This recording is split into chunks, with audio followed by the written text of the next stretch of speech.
Now imagine that plumber could do 200 grand of plumbing a year.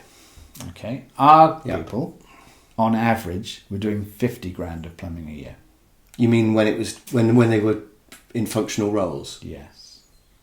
So when we added it all up, and then divide our sales by the number of people we had, is about £55,000 of sales. Okay, turnover per employee, per year, which is a good measure of a business. Yeah. And I'm sure I read somewhere that you have to have 100 grand per employee for the business to be profitable, as a real rule of thumb. So if you only had 50 grand turnover per employee, that's not a good business, which you knew. Yeah, that's right. And it's a really dirty number.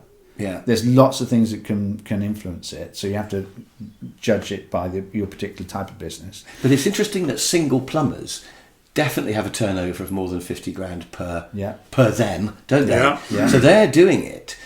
But if you had a gang of 10 or 20 plumbers, wouldn't that have a problem in some way? Would they need management, or would they conflict with each other? Mm-hmm. You know, how would you divide?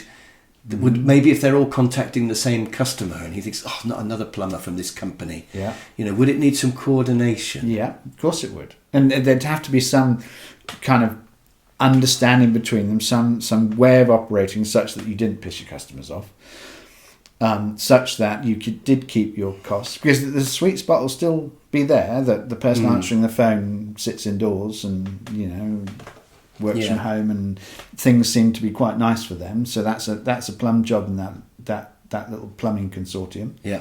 So, but you divided your company down in that same way, so that each person did the selling, the manufacturing, the finance, the stock control, purchasing. Each person did everything, and there were just lots of those individual people. Of their Is that what you area, did? yes. Yes, let me... So